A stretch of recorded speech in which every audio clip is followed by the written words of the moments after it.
Bugs up. 3 minutes past, go away.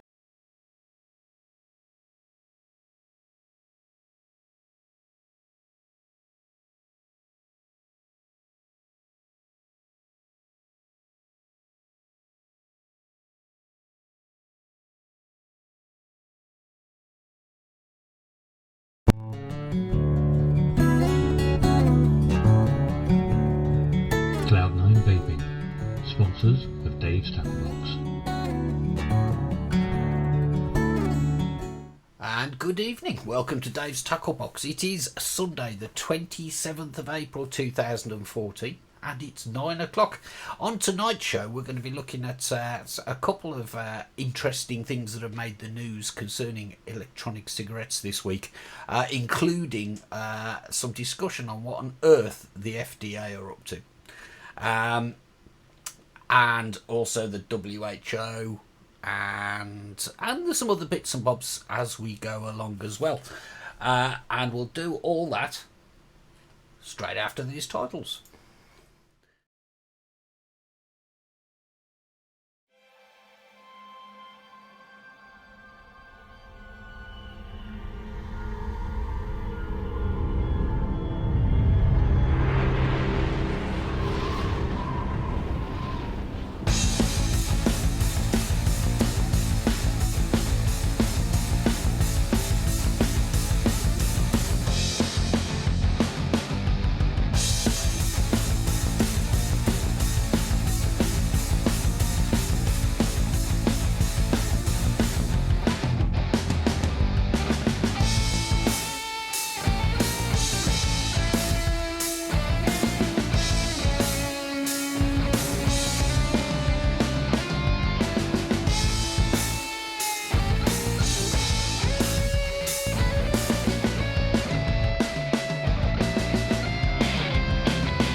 And good evening. Will you stop that whistling?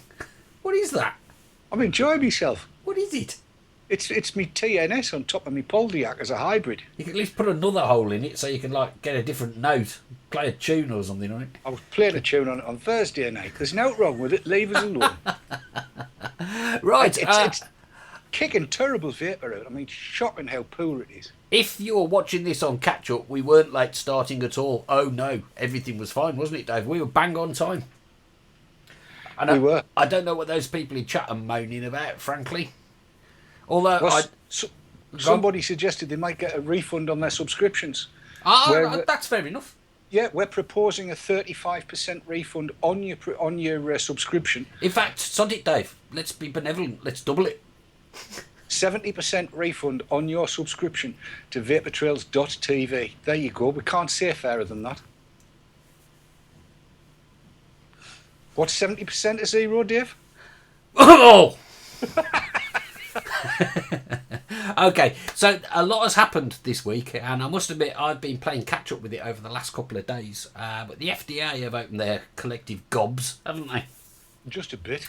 And doing, I have to say, on the face of it, what appears to be a damn good impression of the EU. You would think they'd been talking to the EU, wouldn't you? Yeah, but except we know these buggers. Oh, no, they do talk to each other, provided they agree with each other before they talk, I think is the general. Yeah. Yeah, so he's going to agree with me, I'll talk to him. Yes. Or if they have an advisor in common. Glance. Which reminds me, I need some work doing on my car. I might drop him a tweet.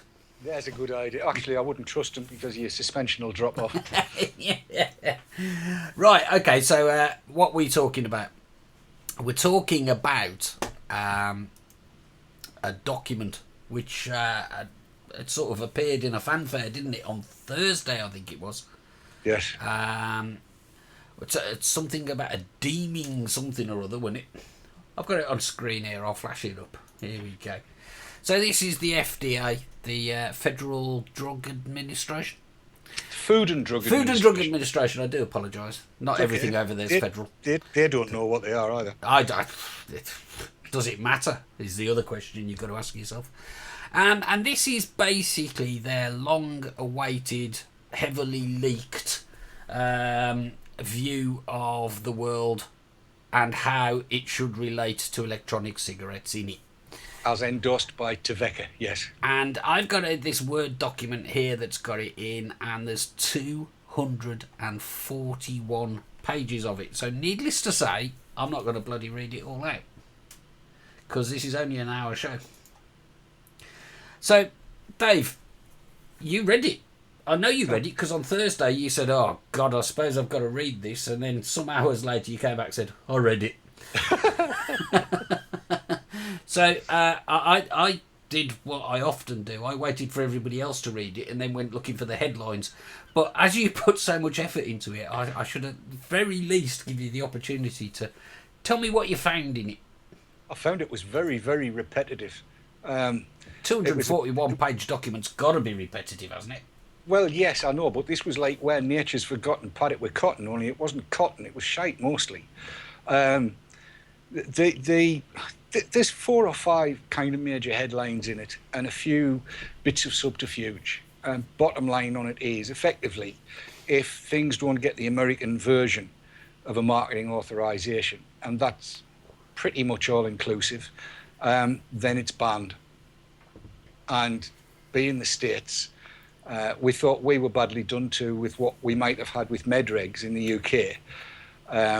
That we might have been looking at 2.5 million per item. In the States, you're looking at closer to 10 to 12 million and probably 10 years to get something through FDA approval. Well, there's been a fair amount of comment on that on Twitter over the last couple of days. I know Greg Conley of CASAA has commented on it, and the numbers, they really are astronomical, aren't they? They're ridiculous. The timescales and what have you are ridiculous. I mean, it would appear that I've got so much sympathy for our cousins across the pond for the simple reason that they really are, as long as it's not tobacco cigarettes for lighting and smoking, they really are very, very keen on finding the far end of the fart, where it came from, what caused it, what flavour it is, and how they can eradicate it, if it's necessary so to do. They kind of want things safer than safe. They don't have any notion of harm reduction, even though they pay lip service to it in that document. Now, I think everything that I say about it has got to be tempered with the fact that I do not understand American law. It's very, very different from UK law and EU law. And it's very, very much black and white. But everything that I was reading through led me to believe that lawyers in the States are going to have a field day with this. There are so many ambiguous statements, or little rules and regulations that they're proposing that are so ambiguously worded that it's probably possible to argue that black's white and green's no colour. I'll just stop you on that point there, because that is another similarity that this has got with the TPD, isn't it? Oh, yeah. I mean, it's a bit like a carbon copy, but they've missed out some paragraphs that we really don't like. Yeah, they've kind of Americanised the TPD, is how it reads to me. I mean, there's some obvious differences, isn't there? Like, it specifically, there's no attempt here to ban advertising, because that's covered by the First Amendment or something. It's classed as the right to free speech, isn't it, in the American Constitution? And they have both private and commercial free speech, and the commercial free speech is covered by the First Amendment, yes. Yeah, so but beyond that, it looks to me pretty much like for like. It is. The major difference, it would appear, is that they've got to assert their authority first, and then having asserted their authority, then they can start chipping away at it. And it looks as though they've chosen to assert their authority by saying, look, these are a tobacco product. We have insanely decided that because nicotine is produced from the leaves of the tobacco plant, it is therefore a tobacco product. That's a bit like saying cheese is a beef product. Yeah. And it's kind of not. But they've decided that they're going to do that.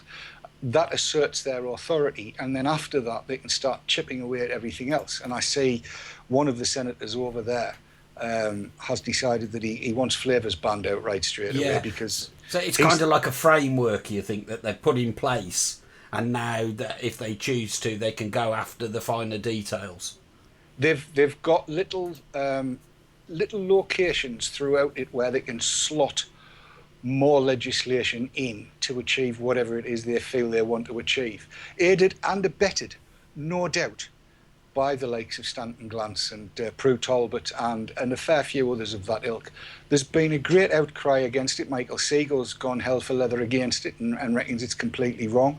Our own Clive Bates has said exactly the same sort of thing. In fact, everybody that's got any ounce of sense realises that it's an absolute bloody disaster. And yet, there are other parts of the world that are looking at this and going, oh, what a good idea. Which is predictable. Where the states go, a lot of other places will go. And I'm sure the World Health Organization will be looking at that and going, oh, well, that's all right. Well, I'm sure, and we're going to talk about the WHO a little bit later as well. Now, you made the point there that about other countries looking at it, and we all know the kind of sway that the FDA has, particularly in the pharmaceutical industry. But if we it's kind of weird, isn't it? The FDA have clearly looked at what's gone on with the TPD in Europe. Clearly, there's too many similar sort of assumptions and conclusions drawn for them to be entirely separate from each other. That's for sure. And now, in turn, people will be looking and they'll be saying, if the EU and the FDA are in agreement on this, it must be right. And indeed, we've heard already, haven't we, of one trade association from Canada who seem to be thinking that it's a good idea as well. Yeah, that's the ECTA in Canada. Their guy, he's got the same first name as my surname. Daniel David. Or David. Daniel, yes, that's the guy. Let me quote him. Daniel David, who is a spokesman for the Electronic Cigarette Trade Association, said the FDA proposals should be adopted in Canada to make it clear to vendors that there are regulations to follow. And I've got to thank Rachel Coffey for sending me that over. Thanks, Rachel. I mean, ECTA in Canada was partly set up. They helped it, ecigs. Catherine Devlin went across and helped them set this up. And seriously, I think Catherine will probably be on the phone to Mr. David and giving him what for, because there's no way would ecigs take that stance. Not a hope in hell. It seems incredible, and and you mentioned already that they're not the only trade association that seem to be sort of aligning with it already. DaveK, of course. Now, indeed, those guys.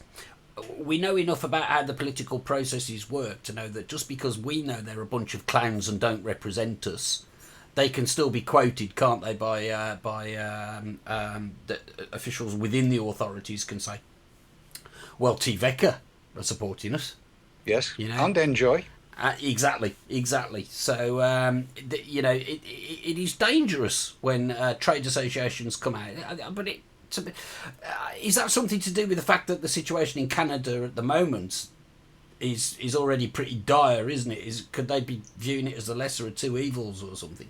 No. The situation in Canada is ridiculous, actually, because under Canadian law, there's nothing wrong with e-cigs. But Health Canada, which is kind of analogous to the MHRA over here, has said that there is something wrong with e-cigs, illegally, apparently.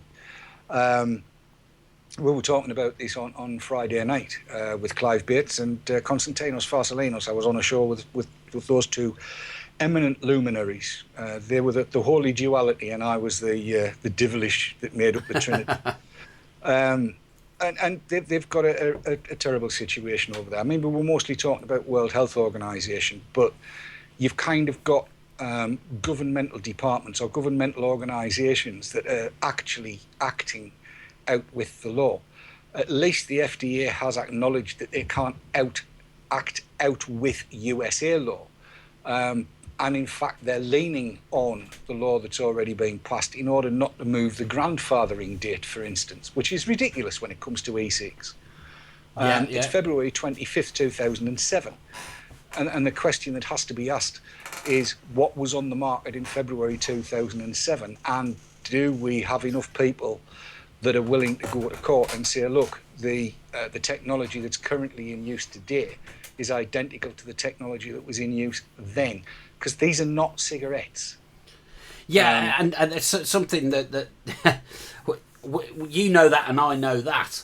But let's face it, the fact that they're included in the EU's TPD and the fact that the FDA have come out and said they are tobacco products, it's now a bit of a moot point, isn't it? Whether they're considered to be cigarettes or not, they're tobacco products. Yeah, but I'm thinking in terms of the technology, because the way it works, they've got this thing called substantial equivalence over there. So if, for argument's sake, you were to take, I'll make up the name of a cigarette here, let's call it a Kitson. You know, you can have 20 Kitsons, please. And prior to the 25th of February 2007, you went and bought 20 Kitsons, and they had, let's say, a bright green filter tip. And they've decided that they want to change the filter tip to bright blue. They are substantially equivalent. It's still a Kitson, it's just a different colour on the filter tip. So they don't need to go through the whole rigmarole of having everything tested and approved separately. They simply say, this is substantially equivalent to what we were selling on February the 24th of 2007. Right, yeah. Now, my feeling is that even this beastie that I've got in my hand at the minute, the TNS, is substantially equivalent to what I was using, certainly in 2009. The question is, was there anything similar on the market, i.e. a 901 based, an 801 based, a Ruyan? They were available in 2007. Were any being sold in the States? And I think if they were, because of the way the patent applications have been made for e-cigs since 1963, there's every possibility that a good lawyer would be able to stick two fingers up to the FDA and say all e-cigs are grandfathered in, and here's why. And I do think that's a step that they need to be taking. The big shame, of course, is that we don't have grandfathering in the EU, because we could have had this done and dusted really a year ago. Yeah, it's a good point, and it leads into a question that I've got, actually. In the EU, we're going to have a similar sort of process for new products. But I do remember talk as well of being allowed 2 years for existing products to get the marketing authorisation that e-cig products are going to need.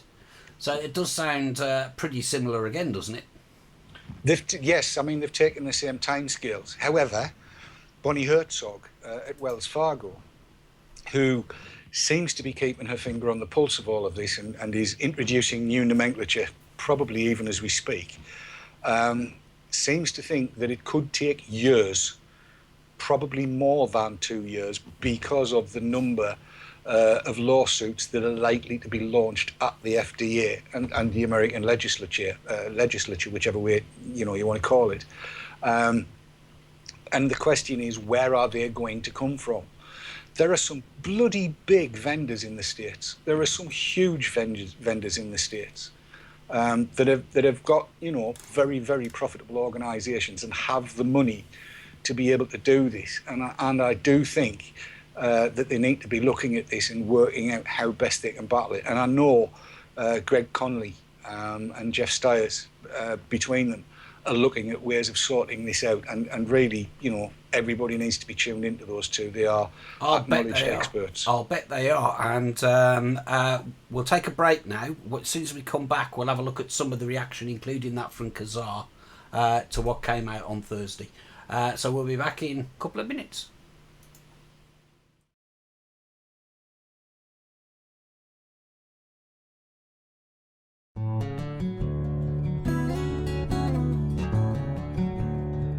Cloud9 Vaping, sponsors of Dave's Tacklebox.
sponsors of Dave's Tacklebox.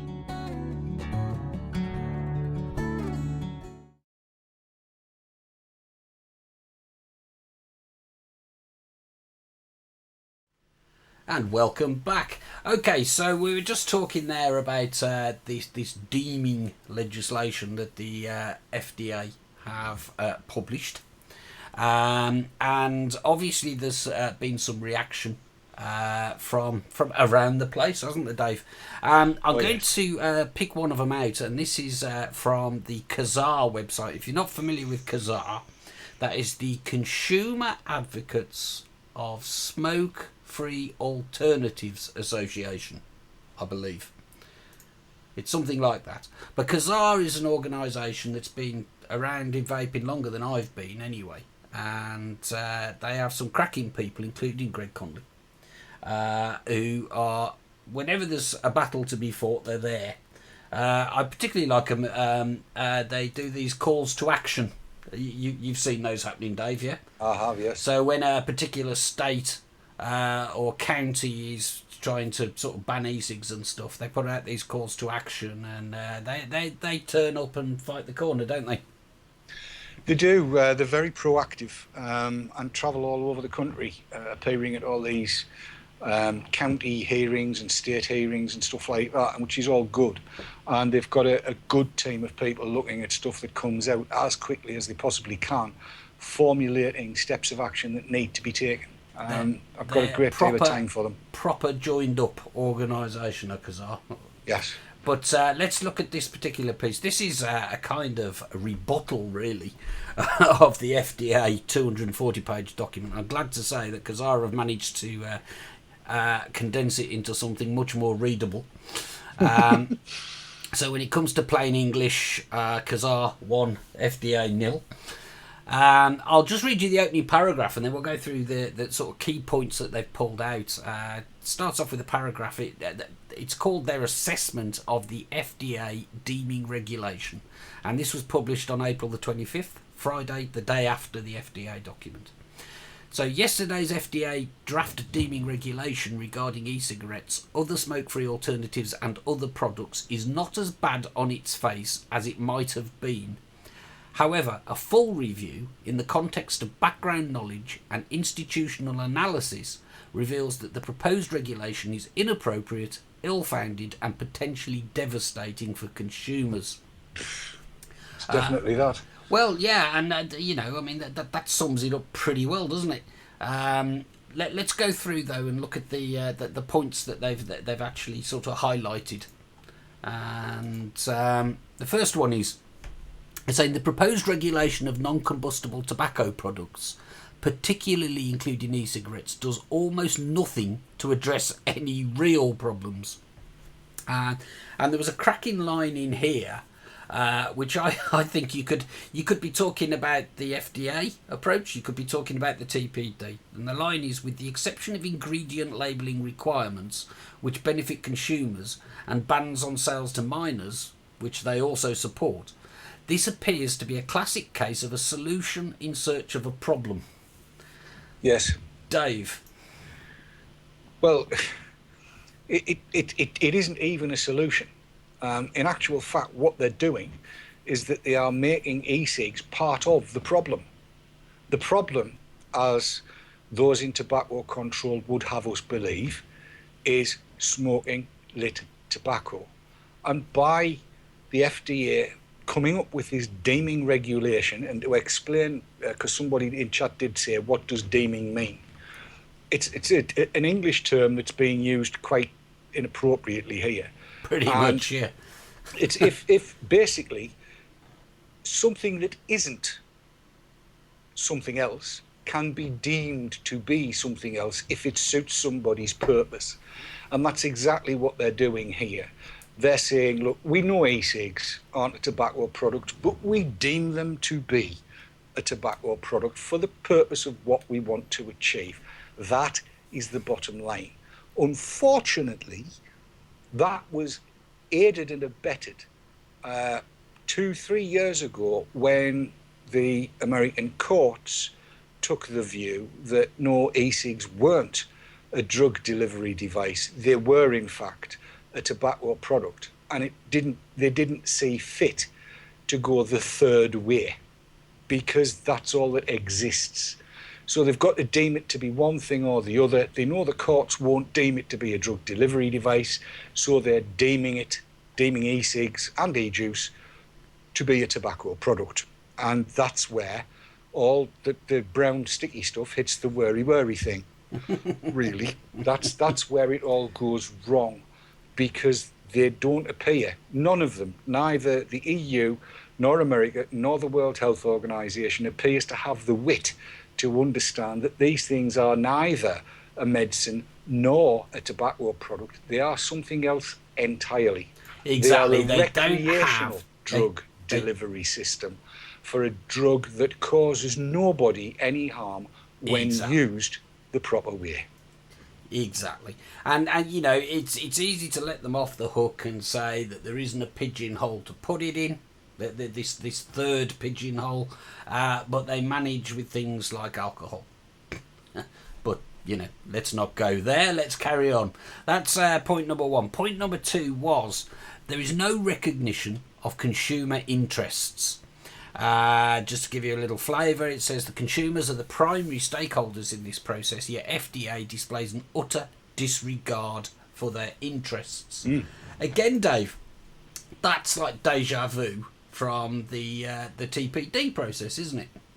I mean, seriously, as I said earlier on, it looks as though they've taken the TPD, whipped the stuff out of it that they know they can't get through in the first go because they've got to be able to take authority over e-cigs, and they've done everything else that they think they can get away with in this one. The two are so similar, it's ridiculous. But it is interesting that in the phone-in debate, well, not a debate, but an informational webinar that was held a couple of weeks ago, when Mazarnot was delivering the UK's view and Ash's view, she seemed to be telling them, don't do this, right the way through. She was giving them information that said, don't do this. And they appear to have roundly ignored that. But there again, as I said earlier, there is a commonality between the TPD and the FDA, and that is their chief advisor, one Mr. Stanton Glantz. Yes. I'm not going to call him professor because he's a dickhead. No, that should be... Sorry, I didn't mean that. Should be a term of respect, shouldn't it, really? Yes. Okay. No, the fact of the matter is that's where the commonality lies. That's where the majority of the misinformation is coming from. And really, he is the one that's going to have blood on his hands. He and his cohorts and his disciples that follow along the same line. We know the evil triumvirate that's very voluble on all of this. But it's quite interesting, the moves that have happened actually kind of concomitantly or concurrently with what's been going on in the States. We're hearing more and more from Ash, and there's some stuff appeared on their website that makes me feel quite happy as well. And I'm sincerely hoping the FDA is going to get to take notice of that, as will MHRA and UK. Well, yeah, and we'll take a look at what sort of mysteriously appeared on the Ash website today very shortly. I just want to run through a couple more points on this page before we do that. If we get on to the third point that CASAA are raising, it's saying the rules would eliminate the small businesses that provide the high quality e-cigarette products that experienced vapers prefer. And quite clearly what they mean by that is that if these regulations are adopted, then all that will be left will be the big cigar-like manufacturers. And it's going to cause...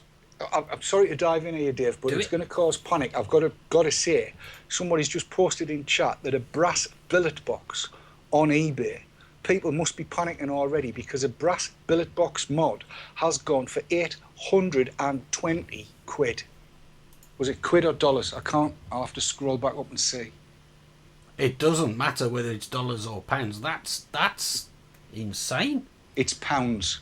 That's people panicking, trying to get hold of good stuff before it gets removed from the market. That's a lot of money. Yes. Well, but the thing is, this is what the FDA has done. They've engendered a panic the TPD and the FDA deeming regulations between them have started a panic. And people will go back to smoking cigarettes because of all of this. You know, anybody that's watching this show, unless it's the first time you've seen, I'm convinced of it. There's a school of thought that says, nah, people won't go back to smoking, they'll manage with what's left on the market. But, you know, it remains to be seen what's going to be left on the market at this stage. But I think people forget that. But let's plod on through this document. Point number 4 they're making are that the scientific claims made by the FDA are flawed and biased. Now, no shit, Sherlock. It's the scientific claims that Glance has made that they are repeating that are flawed. Exactly. They are out and out bloody lies. Exactly. Now, I haven't read through the 240-page document, and probably in reality, I'm not going to either. But if it follows the pattern of the TPD and they quote the sources for the statistics they use to uphold these stupid suggestions, then I guess we'll be seeing a bunch of scientists coming out and saying, "Hey, you've misrepresented me again," will we? I bloody well hope so. Unless, Certainly, of course, they only listen to Glance. Well, yeah. I mean, I've got to be so careful what I say. No, I'm not going to say what I'm thinking. I'm just going to say 3 numbers, 7, 6 and 2. Anybody in the States will know what I'm talking about. Right, well, I don't, so... Good. I'll leave that one where it is, then. I can't get into trouble, then. I just also want to mention that Adeus also put up a response. They did. Which is worth a read. And this is a site worth having a read. Whenever they make a statement, they do it in French and English. And being a French organisation, the Association Indépendante des Utilisateurs de Cigarettes Électroniques, like a native, eh? If you scroll down, yeah, it'll like be a in native English of too. Derby. Hey. And there's no sitting on the fence, as you'd expect from A-Juice. Their headline is "The FDA threatens the future of the personal vaporizer," and really they're stating a lot of the points that CASAA did, but with a lot they don't hold back quite so much. No. So I'd recommend to anybody watching A-Juice, that's AIDUCE.fr. That's a website that you should be tracking. Follow them on Twitter. Greg Conley of CASAA is on Twitter. I don't have the Twitter IDs in front of me. It's Greg Conley. It's Greg Conley, not Yes. Connolly. Conley, Conley. And yes. if you follow him on Twitter, the guy's brilliant. When the New York vote was going through on banning the use of e-cigs in public places, Greg was tweeting from the balcony in the hall. Yes. That's how much these guys keep you up with the news and what's going on. So, and anyway, I know they're only in the same boat as us, our American brethren, but I wish them all the best with this. And if the EU and the FDA are going to collude to come up with such stupid legislation, then I think it's probably a good idea if vapors from both sides of the Atlantic do the same, isn't it, Dave? Yes. Because I think if you ever needed it, we're all in the same boat. If you ever needed any evidence of that, and we're all fighting the same enemy. It's just got 2 different names. Actually, I think we're all fighting the same enemy, and it only has one name, and unfortunately 2 different organisations are listening to him. Well, and his disciples. You know what happened to the last bloke that had disciples, don't you? yes, and Yes. let's hope he set a precedent. Yes, Yeah. It's too good for him, I think. Oh God, can you imagine the reincarnation of Glance? 'Tis Easter, isn't it? Well, it's past Easter, but I'd quite happily roll the bloody boulder in, but I'd cement the sod down and put big pins through it. And put a stake through his heart, yeah. Yes.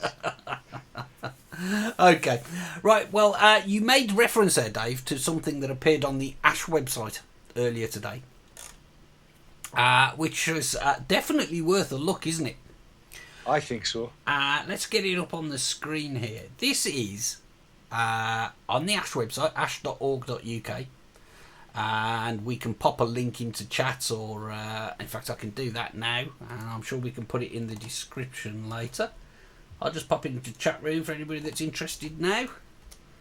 There it is. And this is basically the summary of findings from a survey that ASH UK conducted. It says it was repeated in February 2012 and 2013 and March 2014. So they've in March 2013 an additional survey of children aged 11 to 18 was conducted, and using the findings of the YouGov surveys and applying these to the most recent population data, ASH has estimated the prevalence of electronic cigarette usage in Great Britain. Yes. Which could all be summarised as being a survey of people that use e-cigs. Pretty much. Pretty much. Now, it makes interesting reading, does it not? Well, the summary of the findings makes interesting reading because it flies straight in the face of what the FDA and what the TPD proposes to try and sort out. It certainly does, doesn't it? Well, it's only short, so I'll read it out, the summary of findings section. The first point they make is an estimated 2.1 million adults in Great Britain currently use electronic cigarettes. Then they say about 1/3 of users are ex-smokers and 2/3 are current smokers. Now, that's one of those little things where actually you work it out and you think, so if 1/3 used to smoke and 2/3 still smoke, that means there's nobody who didn't used to smoke. That's right. There's no room left. I was going to say that in a minute anyway. And I was going to say, and if that wasn't clear enough, I'll jump to the last point, which says regular use of electronic cigarettes amongst children and young people is rare and is confined almost entirely to those who currently or have previously smoked. So they've stated that every way possible to disprove the gateway theory. Mm-hmm. For the sake of completeness, I'll read out the one I skipped. The main reason given by current smokers for using the products is to reduce the amount they smoke, while ex-smokers report using electronic cigarettes to help them stop smoking. Okay, well, let's just chat about that for a minute. And as we pointed out there, the gateway argument. ASH say it's bollocks. They do. Not quite in that. Some politicians in Brussels and some administrators in the States say that they're really, really worried about it, but the guys who are doing the surveying, who are closer to it and understand the whole sort of social experience of smoking, are saying it's bollocks. You don't need to worry about the gateway effect. Is that what they're saying, Dave? That's pretty much it. They are saying all kinds of things, and there's all kinds of information in here. Some of it, frankly, skewed by the questions that were asked. But yes, that's true. They are fairly open-ended. It says only 1.1% of never smokers have ever tried electronic cigarettes, and virtually none continue to use them. Among former smokers, that's people who used to smoke but have quit, 11.8% have tried electronic cigarettes, but only 4.7% use them on a regular basis. So of ex-smokers that have tried e-cigs, if they've continued with e-cigs and not with lit tobacco. Some of the information that's in this document is dynamite. It absolutely is, isn't it? Let me just flash it up. There's a couple of, I've just sort of thumbing through it as you were talking there, and there's some little graphs in here. Look, this is electronic cigarette use among current adult cigarette smokers, and that's percentage up the side there, and year on year at the bottom, starting from 2012. So they've done this. This is the third time they've done it, and as you can see, look, they're in 51.7%. That have ever tried an e-cig. Have tried an e-cig. This is quite important, is this, because at the e-cig summit, Deborah brought this up, Deborah Arnott, and she said, and these figures bear it out, that 1/3 of smokers who have tried e-cigs stick with them and become fully switched. Or actually, no, that stick with them. 2/3 of smokers that try e-cigs tend to dump them and go back to smoking.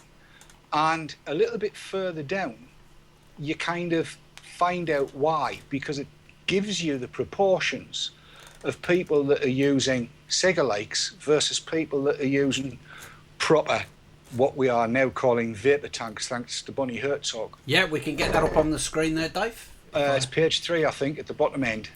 Page 3. On the Bottom end of fact page sheet. 3. Yeah. It says more current smokers use a rechargeable kit with replaceable cartridges than ex-smokers.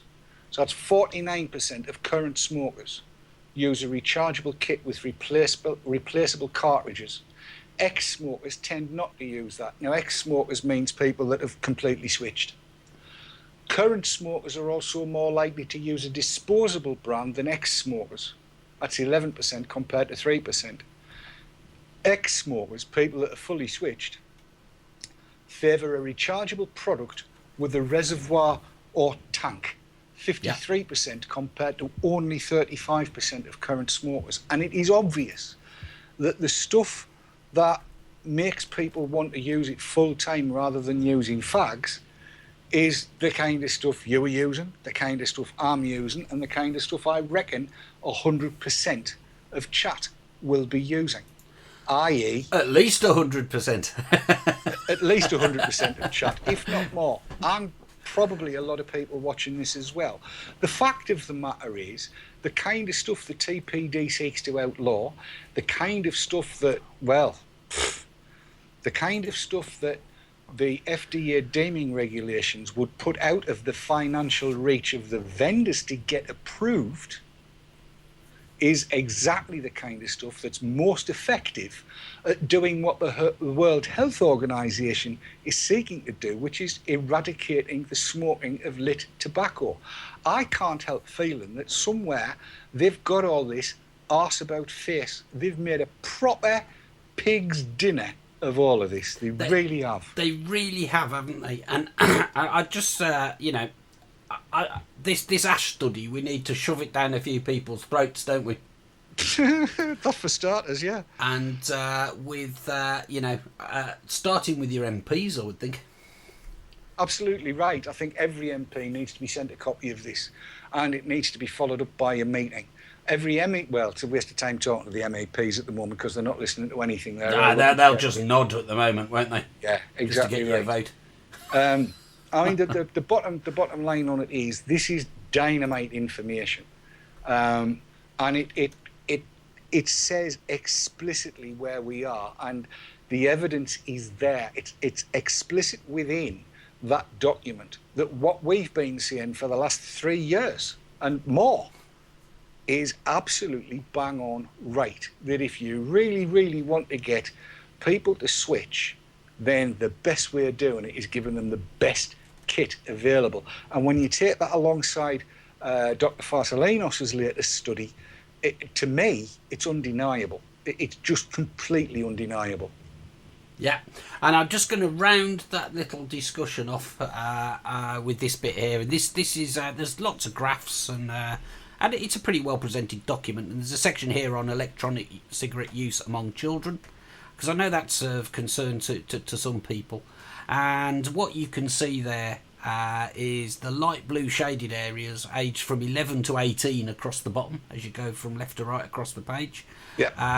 Are the people who've never tried them. And then the one that says I use them often, more than once a week, it barely registers.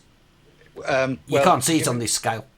I've got to say, Dave, given that you know I'm colourblind, I can't make out any of the bars on there. But the narrative says it's negligible. Yeah, exactly. And the highlighted bullet points on the topic of children is understanding of electronic cigarettes among children is generally good. So they're saying that kids have heard of them. Yeah, they know what they are, and despite that, the take up of them is negligible. It says among children who have heard of electronic cigarettes, sustained use is rare and confined to children who currently or have previously smoked. Now, that is actually a pretty definitive statement. It doesn't say most of the time, normally, negligible. It says is confined. The statement is that sustained use is rare and confined to children who currently or have previously smoked. That's a definitive statement. That means that the kids that are using them, they all smoked before they regularly used an e-cig. If you take that in cahoots with the first paragraph, where it says understanding of electronic cigarettes among children is generally good, children who have heard of electronic cigarettes believe correctly that they are less harmful than the cigarettes to the user and those around them. This is a document that fully dynamite. supports electronic cigarettes. Absolutely. Few children expect to use an electronic cigarette soon, except those who already smoke. And frequent, more than weekly use of electronic cigarettes by children was confirmed almost entirely to ex-smokers and daily smokers. So, the gateway argument isn't valid, folks. It's not valid. There is no evidence to support the gateway argument. All there is some slight little niggly doubt in Stanton Glance's head. And the EU and the FDA seem to be making policy based on that twat's thoughts. But better yet, that is evidence that the gateway is in the other direction. Actually, it is, isn't it? From cigarettes to e-cigs. You're right. And ultimately to safety, enough safety. That's undeniable from what's in that document. It's 10 to, Dave. We probably need to take some adverts. We probably ought to. I'm just going to say as well, that wasn't like some of the surveys that we've seen with a couple of hundred hand-picked people. That was nearly 13,000 adults that survey was based on. And more than 2,000 kids. So, just thought I'd mention that. It's backed up by Robert West's research as well. There you go. Let's take another break. We'll be back in a couple of minutes.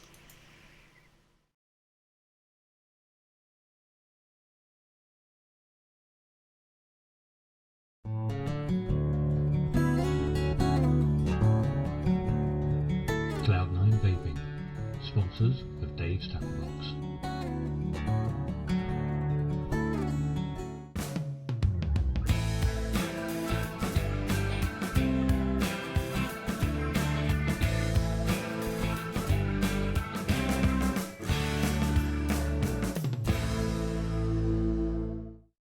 iVapour and iVapour Elixir, based in Yorkshire, for your e-cig needs. That's iVapour.co.uk and iVapour-elixir.co.uk. iVapour and iVapour-elixir.co.uk, proud sponsors of VapourTrails.tv.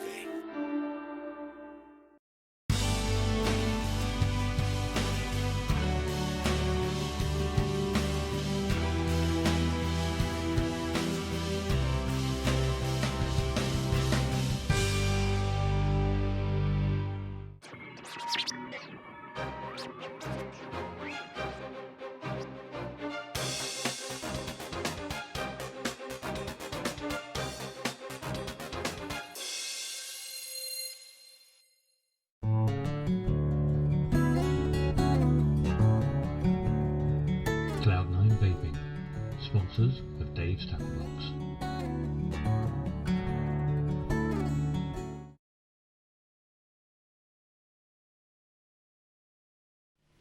And welcome back. Okay, right, so I've got one more story that I want to look at tonight. And this comes from Clive Bates's blog, clivebates.com. If you get in quick, it's currently the most recent article on his blog. Let's get it up on screen. And he's talking about a Financial Times report on the World Health Organization's strategy for undermining e-cigarettes and diminishing the potential for tobacco harm reduction. That's Clive's words, obviously. Now, it's basically, as it suggests, it was a piece based on a leaked document issued by the WHO. Yeah, I've got no idea who got that. None No. whatever. I know nothing about that. I don't know where it came from. I didn't do it. I wasn't there. Nobody saw me. You can't prove anything. No, not at all. But here it is. I'll just wait for that to load up because it's going to be a bit slow. This is let's get back full screen. The FCTC is the WHO Framework Convention on Tobacco Control. Now we hear about this Framework Convention a lot, don't we, Dave? Too often, unfortunately. This is the instrument with which the WHO want to beat smokers. Okay? And their definition of smoker is a lot broader than yours might be. And whenever you hear a politician painted into a corner on a subject around like e-cigarettes, they quite often refer back to this framework, don't they? Yeah, we're just doing what the WHO said, you know. So it's not our fault. The WHO said, but the WHO, they're basically the Framework Convention on Tobacco Control is supposed to be a way of stopping people smoking. Simply put, that's what it purports to be, isn't it, Dave?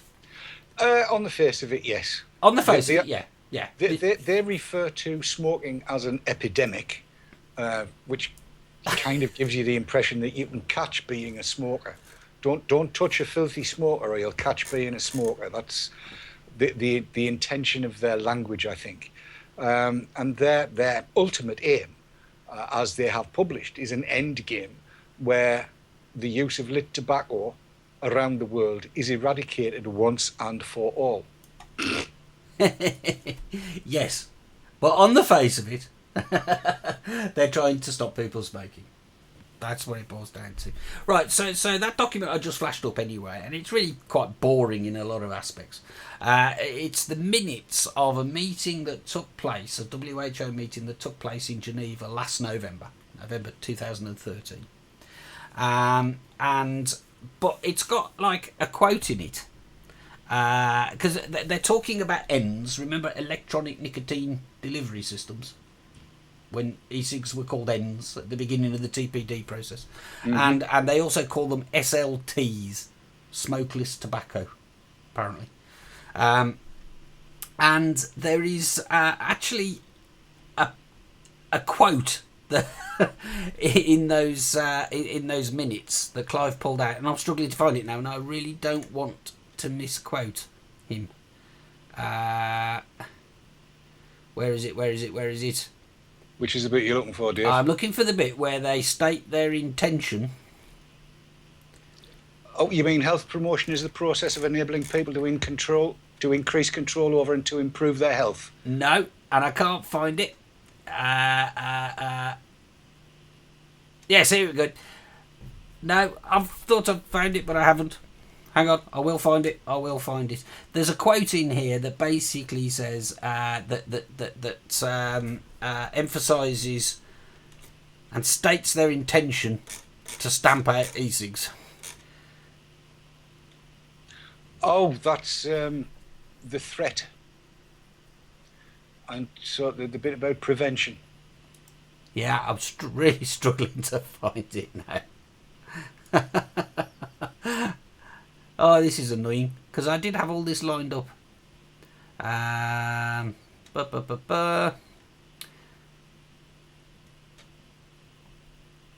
had it before, and I cannot find it. Find it, but basically there is a quote in there, right? And I'm just sort of trawling through it. I'll put it up on screen, maybe you guys can find it. But they actually do state that they're looking for a way to stamp out... At section 71... under the game plan making e-cigarettes a tobacco product, Hugh PND had prepared a draft background paper on ENDS to be submitted to COP6. That's it. The paper to COP6 would address the scientific evidence on toxicity and addictiveness of ENDS and would hopefully contain policy options for the prevention and control of ENDS as requested by the COP. And that is what I was looking for. Dave, thank you very much, sir. It's okay. So, found it at the same time. And there you go, right? Contains policy options for the prevention and control of ENDS as requested by the COP. They want to prevent the use of e-cigs.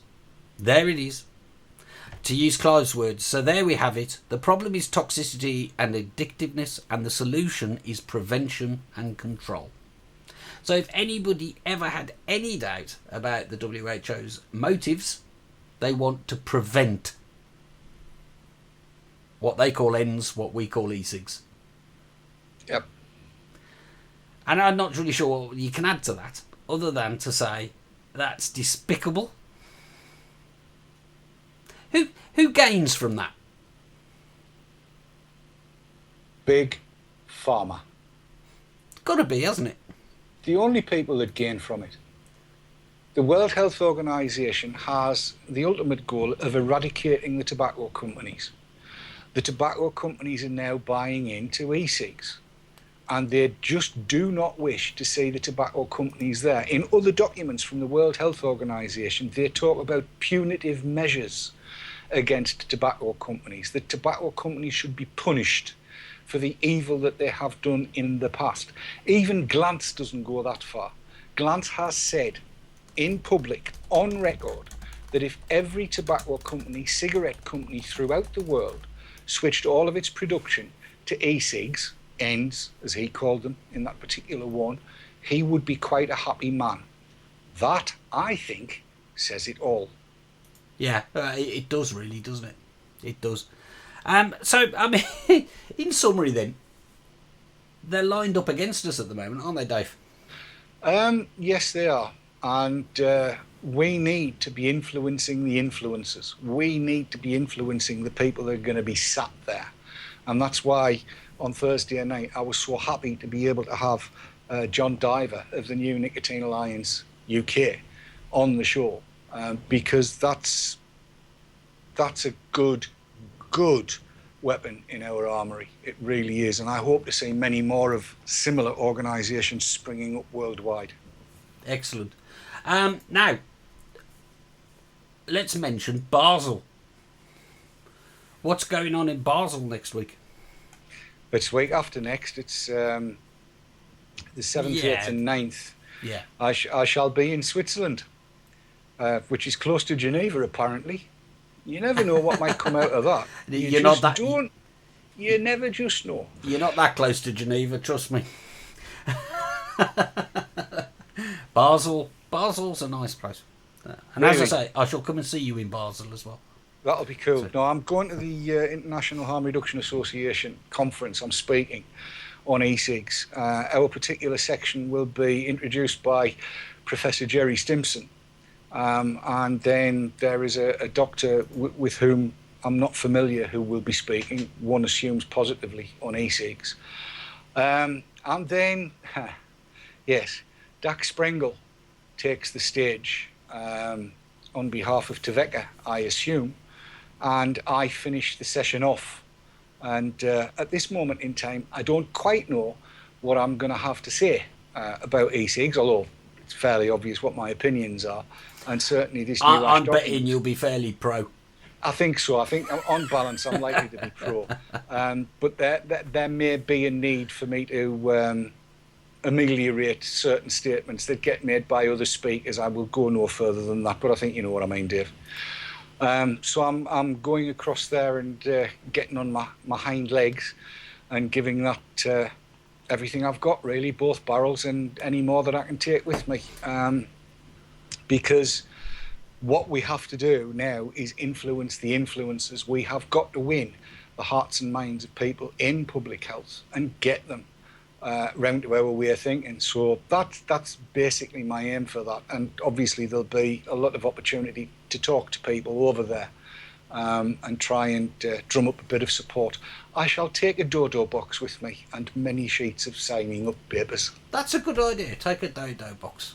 I thought so. Take a dodo box. Well, there'll be 500 in the audience. It's actually the Thursday you're speaking, isn't it? It is, yes. It is. But and you're taking a camera. I am. So whether I'll get to use it, I'm not sure. Well, you'll get to use it on Wednesday night when we go for a drink. Okay. Thank God I'm not speaking till 4:30 then. So I only know one bar in Basel, but it's a good one. That sounds good. It sells schnitzel as well. So even better, food and drink. That sounds excellent. But we'll need about 5,000 Swiss francs or something to eat, won't we? Each, yes. Yes. So yeah, we'll set up a PayPal account for the two Dave's Basel binge fund. The thing is, there's Basel on the 7th, 8th and 9th. And then on the 15th, at the Public Health England affair, all about e-cigs. And then in June, at the UK National Smoking Cessation Conference, again in London. And then Warsaw for the Global Nicotine Forum. Doing all of those, so yeah. And that's Warsaw, not Walsall. No, it's Warsaw in Poland. So which I Warsaw's believe is just where down they the make road toilets. from here, you know. Yeah, Poland, where they make toilets. Okay, well, Dave, we've come to the end. Did We you know? have. It's the end. So I think all that remains to be said is thank you very much for joining me. You're quite welcome. Happy so to do. Always I'm a now gonna, pleasure to have you here. Great. I'll be sitting around for 4 hours now until I do VP Live Oh, yes. at 2 o'clock. Get the plug in. That's 2 a.m. UK time. Yep. vplive.com, is it? Yes. Vapor's Place. Hang on. Vapor's Place. Find the link. It's in here, so me head's spinning. Yeah, I'm just trying it as well. No, it's not vplive.com. That No, takes it's you to not. a Plus control panel. It's vaporsplace.com There you go. Vaporsplace.com. / VP Live. So Dave will be on the radio talking with Kev, I guess. Kev, Bill Godsall, I think Greg Connolly's on there, and we must actually, we've maligned him. We've maligned Greg. He's not with CASAA, according to chat. He's a smoke-free and e-cigarette advocate, consultant, president at AVA board, research fellow at the Heartland Institute. That's what it says on Twitter. And I know he still has ties with CASAA, but we do need to get that right, I think. Yeah, that's fair enough. No problem. I think Greg's on there. I think Dr. Farsalinos is on. There's loads of us on. It's going to be a good show, I think. And obviously all about the FDA deeming regulations. Right, and, so anybody that suffers with insomnia, 2 a.m, vaporsplace.com. It'll be good. I'll listen to the recording. So tell Kev to press record. I'll tell Kev to press record. I won't listen to the recording. I'm going to listen to it live. I'm on a flight to Switzerland early. That's my excuse. Yes, so once again, Dave, thank you very much. We'll see you next week. Until then, good night and thanks for watching. Bye. Bye.